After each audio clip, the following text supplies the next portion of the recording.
Social media is about to change, and we're currently in the middle of a big shift, both in terms of how platforms work, how algorithms behave, but also how users and viewers see social media. So let me show you based off of my insights that I have from working hands-on with creators from different industries, helping them grow and build strategies, some of the changes that I've seen coming for quite a while, so you can actually tackle content creation and future-proof your social media strategy the right way.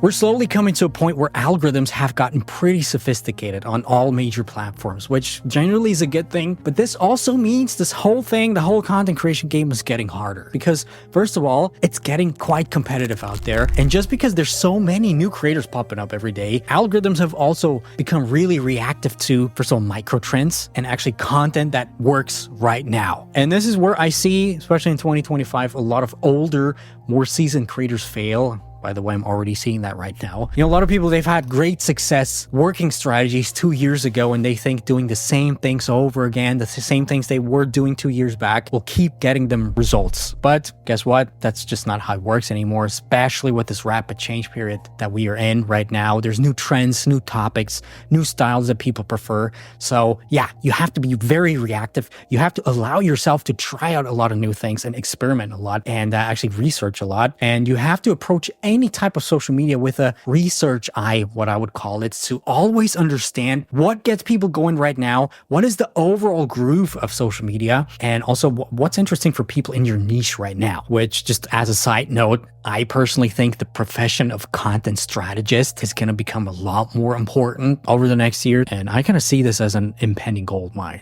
to be honest. So first of all, bigger creators are going to struggle to keep up with changes with what actually works right now, with having to do all this vast research. And yeah, I actually see this daily, both with myself. Actually, I might be looking for somebody like this as well. Also with clients, this is why right now in the Creator Mentorship, we're actually doing research for our clients. And this is why we're doing weekly mastermind sessions with me, multiple weekly sessions, just to have everybody who's in our program be on the latest trends, be on the latest game, and know what actually is happening. Because things are changing fast. With this whole algorithm sophistication that's going on, it also means that platforms are becoming different. If you remember 2 to 3 years ago, people kind of laughed at Instagram because Instagram has kind of become the TikTok clone. Not so much anymore. And yes, some content, usually the more sophisticated content with more substance, performs well on both platforms, obviously, so there's always going to be an overlap. But we actually see some clear differences between Instagram, TikTok, and YouTube Shorts, for example, in terms of what type of content works. So, for example, the short 5 to 6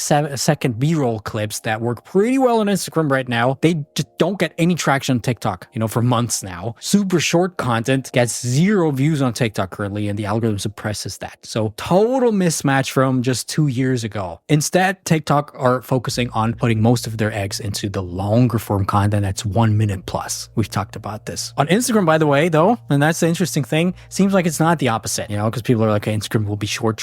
TikTok's like long, short. But it's Instagram, and according to my experience over the past year, it's gotten way more well-rounded. This is a major reason why year after year, by the way, I say Instagram is currently the best media platform out there with the most potential to build an everlasting brand. Just because good content that's leveled with your audience will perform on Instagram no matter what, whether it's short, medium length, or long. If you remember a few years back, I predicted that Instagram will sort of become the business card or main street for creators, where everybody will come, oh, you're a creator, I want to see your Instagram. And this is sort of what we're seeing slowly already. People, especially creators, a lot of creators that come to me, they see Instagram as their main platform, or at least the one with the most potential, the one that they want to focus on over the long term, which totally makes a lot of sense because that's how it is. Point being, looking at all my data that I have, we have a lot of creators on Instagram especially who crush it with very short form content, but also with longer content. Now, one thing that just does not work at all on Instagram, and it's not about to change next year for sure, is really long, short content, like the one that really performs on TikTok right now, 3, 4, 5 minutes long. TikTok,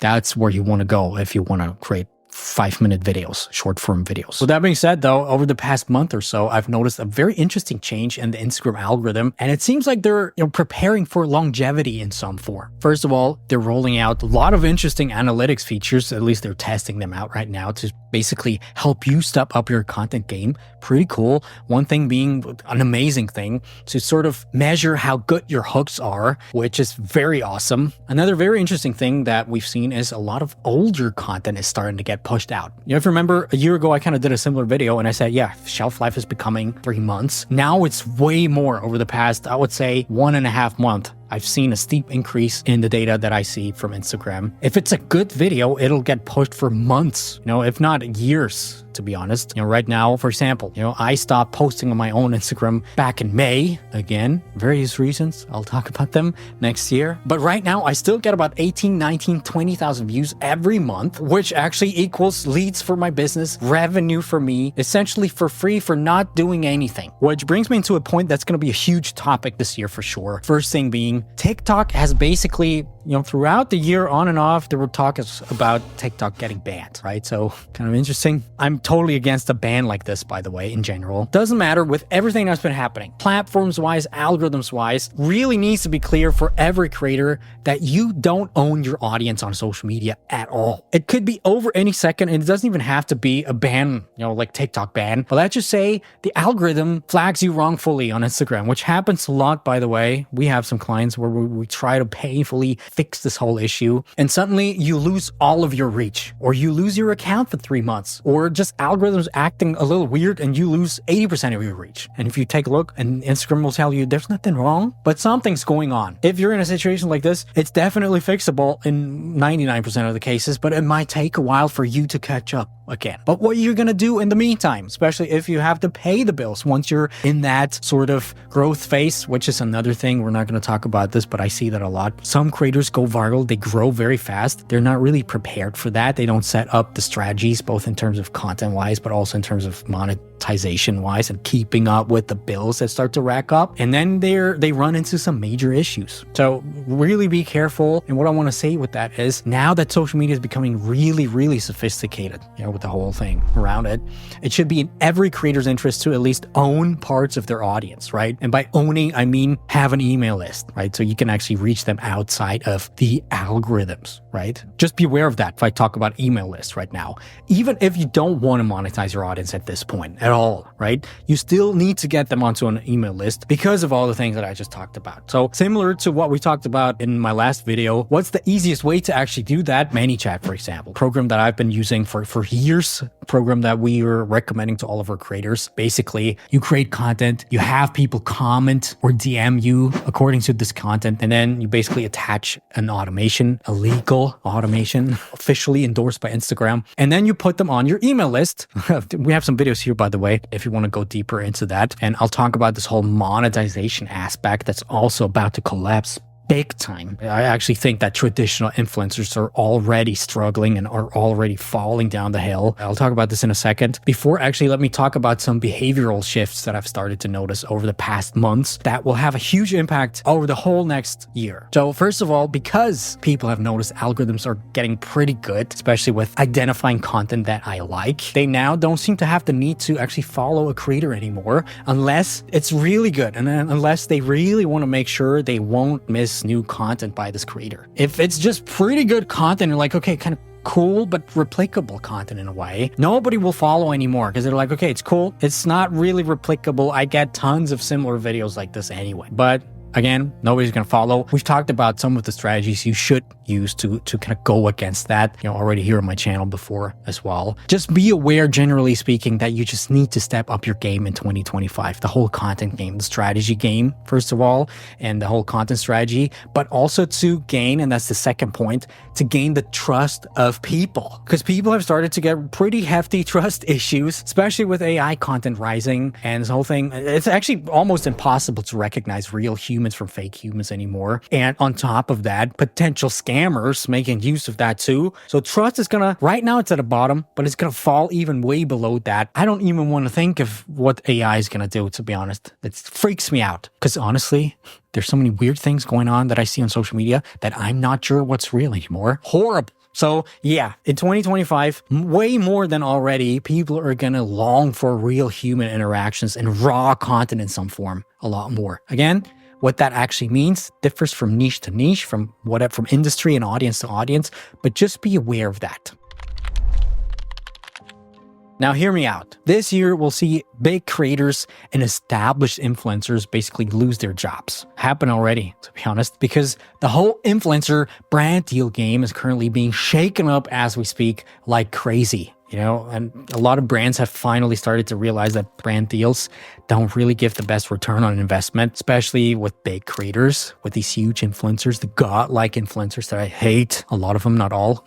And I know firsthand actually from some brands I work with and some people that I know, this whole thing leads me back right into the whole trust issues that people have, especially when people want to sell something. And then especially if they see, oh, there's some big influencer who just wants to make a quick buck or something. I don't want to buy anything from influencers anymore. I think somewhere I read that right now, influencer trust has really falling like crazy, and people are not going to buy stuff if they see it's endorsed by an influencer. I'm pretty sure, and like I said, we're seeing this already, that this whole thing will lead to a major collapse, or at least some domino effect throughout the industry over the next months. On the other hand, though, and that's the thing that people usually forget when I talk about stuff like this, people want to support and people want to buy stuff from their favorite creators, whatever that might mean. It's just that who's a potential favorite creator is different. It's getting different, and the way you actually sell is also getting different, and also what you sell, which brings me right back into the owning your audience part. I can actually give you some information from myself being a creator for the past 8-9 years or something like this, as well as some of my successful clients. You, for example, I'm sure you rarely see me actually hard selling here on social media, on Instagram. We'll get to that because, first of all, people just don't like that. They don't want to be hard sold on saying, just buy my stuff. Which, by the way, you should, because we have awesome stuff. But, but like I said, I personally stopped posting on Instagram in May. Again, we'll get into that. I'll be back also with a bang, pretty sure, because I actually have put in systems in place behind this whole thing, especially by creating content that gets people off of Instagram, that makes me own you, basically, if you're in my email newsletter, which is where you get weekly, or let's put it that way, almost weekly industry insights, content strategies, algorithm updates, breakdowns, just awesome stuff for free. But point being, with my dormant Instagram account, I've been pulling probably close to 6 figures since May just from Instagram without posting at all, because I have my strategies in place on the back end without being salesy at all. Like, that's the most important thing, right? In terms of the whole trust issue. Another client, by the way, recently had a launch of a low ticket product with about 4,000 people on there, on the responder, ManyChat responder, and he made around $40,000 or something like this. Also not bad. Right? So you can see here first hands-on, the industry and the creator economy, first of all, are far from dead if you use the right strategies and tools, of course. If you're just doing the same things, like the same boring influencer, obviously it's not going to work. Now, like I said, there's tools for that out there. My clients and me were using a tool called ManyChat for that. Just this easy, simple thing actually is responsible for a lot of revenue for me as well as clients that we pull in without doing a lot of extra stuff, so basically free, just set it up once and then just feed traffic to it. I actually have a coupon down below for you guys to try this whole thing out, because I really love it. So you can actually get your audience off of Instagram within the next 30 days, or at least start the process, which leads me actually into something actionable that every creator should implement into their strategy, especially if you want to crush it with all of these shifts in 2025. I call it the social funnel. And it's something to, first of all, have algorithms treat you the right way, to have people engage with you and value you as a creator, which is a thing that people are missing, a lot of people are missing, and then follow you, as well as building authority and revenue streams to set yourself up for the long term. Because that is so important. More creators are coming on. You need to set yourself up for not just some quick wins. You need to have a long distance view in your mind throughout the whole year. By the way, that's always been the case. That's how I approached social media when I started in 2017 or something like this. That's the only way to success. Let me show you a very simple system that you should actually replicate. In 2025, you're going to build a content strategy with different pillars and focuses. You're going to have one content focus that's there to reach a wide audience, as wide as possible to pull in people. Another one that builds authority and that goes a little deeper into some of the things. And one content focus area that fosters community and actually builds trust. Very, very important. Obviously, you're going to do all of these things by posting at least 3 reels per week, 1 carousel if you can. If you want, you don't have to, but certainly helps. And at least 2 to 3 stories per day. We're talking about Instagram right now, also all among these content focus groups, essentially. And from there on, you're going to use ManyChat, for example, to get people to engage with you further, to kind of handle your way up. We've done a video, my last video, by the way, I'll show you more on how that actually works. But to also not just to get your engagement up, but to also collect emails to start finally owning your audience, right? Which in turn, the whole email thing, the whole email list, you're going to use to build authority further and foster community further and also trust further and also have a deeper impact among your followers, because eventually you will also use that to make sales. Fun fact, my email list is responsible for 99% of my sales. Just putting that out there. And after a while, you're going to see that this whole content machine starts to feed itself, right? Both in terms of automating the whole engagement rate and just putting in some of the systems in place that just guarantee you to have just a little more engagement than usual. For example, with some ManyChat automations, some of my 6-month-old videos still get comments and get people over to my email list. If you want to have actually a deeper understanding of how to especially use this whole strategy, what we just talked about, and increase your engagement, according to this, double your following basically over the next 30 days, watch this video next. I'll show you some actual examples on how to set this up. Bye. Have a good year, by the way. New year.